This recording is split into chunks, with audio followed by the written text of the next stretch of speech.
আসসালামু আলাইকুম everyone, welcome to আমিকাস diary. আজকের ভিডিওতে আপনার লগে শেয়ার করব ফ্রাইডে সারা দিনের অ্যাক্টিভিটিস আর ট্রেন্ড ফলো করিয়া নাস্তা বানানিত গিয়া কিতা করলাম। তো লেটস গেট স্টার্টেড।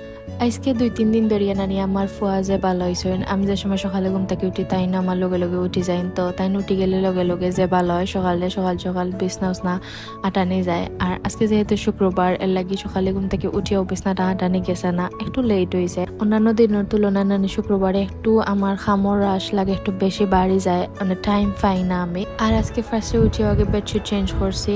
আমার রুমের বেডশিট নানি বেশি হইলে 3 দিনের বেশি আর ইউজ করা যায় না, মানে আমার এমন অবস্থা খরচ। আর এর মাঝে আমার নানি সাদা বিছানার দর যে ভালো লাগে। আমার আম্মা সবসময় কইবা বাচ্চা তোর করে সাদা বিছানার দর বিছাই না, কিন্তু আমার যে অবসেশন কাম করে সাদা বিছানার দরের উপরে। আর তো এরপরে কাপড় চোপড় কিছু দেওয়ার আছিল, ওটা দইয়া সকালে নাস্তা প্রিপারেশন স্টার্ট করছি। আজকে বহুত দিনের মাঝে পরোটা দিয়ে চা খাইছি না, এর লাগে আগেও পরোটা বানাই লেছে। এরপরে বইয়া চা খাইলাম সবে গপসপ করিয়া, আর এরপরে রান্না বাড়ার প্রিপারেশন স্টার্ট করছি। লাস্ট কয়েকদিন থেকে আমি খালি কইরাম যে রেস্টুরেন্ট চাইলে বেগুন বিরান খরমু আর ইলিশ মাছের লেজ ভর্তা পাতলা ডাইল ওটা একদিনের মেনু বানাইবো, কিন্তু আর এটা টাইমর লাগি হয় না। নর্মাল যেটা রান্না আছে না এটা ফট করে রান্না যায়, কিন্তু ভর্তা বিরান টিরান ইতা বানানিত গেলে না নিজে টাইম লাগে। আর আমার আজকে কিতা এমন মাথার মাঝে আইছে, আজকে শুক্রবারের দিনও আমি হয় না আজকেও বানাইলাম সপ্তাহ। তো ফার্স্ট আমি লাল শাক বিরান করে লাইছি। আর শীতর সিজন নানি প্রথমে স্টার্ট হওয়ার পরে যে ও ফয়লা কয়েকদিন নানি আমার লাল শাকটা ভালো লাগে খাইতে। এরপরে কিতা লাগে জানি না, আমার কাছে আর ভালো লাগে না, মানে আমি লাল শাকের মাঝে কোনো টেস্টও পাই না, আমার একদম ইচ্ছে হয় না খাইতে। আর লাল শাকের মাঝে বেশি করিয়া আলু দিলে লাল শাক খাইতে মজা লাগে। এখন অলরেডি স্টার্ট হয়ে গেছে। ফার্স্টে নানি লাল শাকের কালার যে লাল হইতো, কিন্তু এখন আর লাল হয় না। একটা কিলা লাখান একটা কালার থাকে, বাট লাল আর হয় না। আর তো এরপরে আমি ডাইলও বানাই লাইছি, পাতলা খড়িয়া ডাইল বানাইছি। আর ডাইলের মাঝে বেশি খড়িয়া ডুলা পাতা দিলাইছি। ডুলা পাতা দিলাইলেও লাস্টে দিয়ে ডাইলের ফ্লেভার চেঞ্জ হয়ে যায়। এরপরে আমি তাওয়ার মাঝে বেশি করে তেল দিয়া বেগুনও বাজিলাইমো। আর বেগুন সবসময় আমরা ওলা বাজিয়াও খাই, কিন্তু আজকে এর উপরে পেঁয়াজ মরিচ আর ধনিয়া পাতারে একটু ব্রাউন করিয়া বাজিয়া দিলাইছি। আর একবারে লাস্টলি আমি ইলিশ মাছের লেজ ভর্তা করার লাগে নানি মাছটা বাজিয়া এখন ভর্তা বানানোর লাগে স্টার্ট করছি। এখন যে ভর্তা বানানোর লাগে মাছটা খাটা ছুটাইছি নানি, এখন অত খাটা আমার দেখেও যে বিরক্ত লাগে। আর এই সময় একবারে লাস্ট মোমেন্ট আছিল, আমার রান্নাবার একবারে শেষ হয়ে গেছিল। এর লাগে আমি খালি তাড়াহুড়া করলাম যে কোন সময় আমি শেষ করি একবারে যাইতাম গিয়া গোসল করতাম। তো এটা অত মাছের খাটা দেখেও নানি আমার যে বিরক্ত লাগে, আমি হাত দিয়াও এক্সট্রা করে খাটা তুলিয়া পালাইছি না, যে লাজিল আমি পেঁয়াজ রসুন দিয়া ভর্তা বানাই লেছি। আর তো এরপরে আমার সব রান্না বাড়া কমপ্লিট হয়ে গেছে, মাশাআল্লাহ সবটা মজা হয়েছিল। এরপরে সপ্তাহ শেষ করার পরে আমি তাড়াহুড়া করে গিয়া গোসল করলাম। আর সবটা কি রিল্যাক্সিং পার্ট আছিল, আজকে সাহালোর আব্বুয়ে তানরে গোসল করাই লেছেন। এর লাগে আমার একটা খাম কমছে, তো আমি গোসল করিয়া আইনা নামাজ পড়িয়া আগে সাহালরে ভাত খাওয়াইলাম।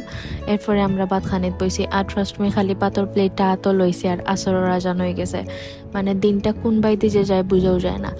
এরপরে আমরা দুইজনে খাওয়া দাওয়া করলাম। খাওয়া দাওয়া করার পরে আমি নামাজ পড়া লাগিও পাইছি, আমার ফুয়াও আমার লগে নামাজ পড়ছেন। আমার হাজবেন্ডে এই নামাজ পড়ে রেস্ট লইবা লাগে প্রিপারেশন লইরা, কিন্তু রেস্ট আর লইতে পারছেন না বেচারা। বালিশ খোলা লাগানির লগেও মাগরিবার আজান হয়ে গেছে, আর কেতা উঠে গেছি আমরা। আর এরপরে তো প্রত্যেকদিন কুল্লাখান আমরা শুরু হয়ে গেল সন্ধ্যাবাদে চা নাস্তা খাওয়া আর তোরজোর। আজকে কয়েকদিন ধরে টিকটক আর ফেসবুকও ঢুকলেও খালি দেখি নানি মিস্টার টুইস্টর লাখান একটা নাস্তা বানাইন সবে, আর যে ট্রেন্ডিংও আছে এগুলো। তো ফার্স্টে আমি আইও কত সময় চিন্তা করছি কিতা বানাইতাম কিতা বানানো যায়। এরপরে মনে মনে চিন্তা করলাম ভিডিও দেখতে তো এইগুলো যে ইজি লাগে প্রসেস, তাইলে আজকে ট্রাই করিয়া দেখি। তো ফার্স্টেও আমি ময়দার ডো বানাইছি, বানাই এর মাঝে আলু সিদ্ধ দিয়া হালকা কাঁচামরিচ ধনিয়া পাতা আর একটু পেঁয়াজ দিয়া নানি লবণ দিয়া মাখাই রাখছি। তো ফার্স্টে আমি ডোরে 2 ভাগ করে লইছি। 2 ভাগ করিয়া ফার্স্টে আমি একটা বড় রুটি বানাইছি। দেখতে নানি যে ইজি লাগছে, আর সত্যিও ভালো লাগছে দেখতে। তারা যে যারাও বানাই যে নাইসলি হয়ে যায়। তো আমি জানি না এর মাঝে আমার কিতা ভুল হয়েছে।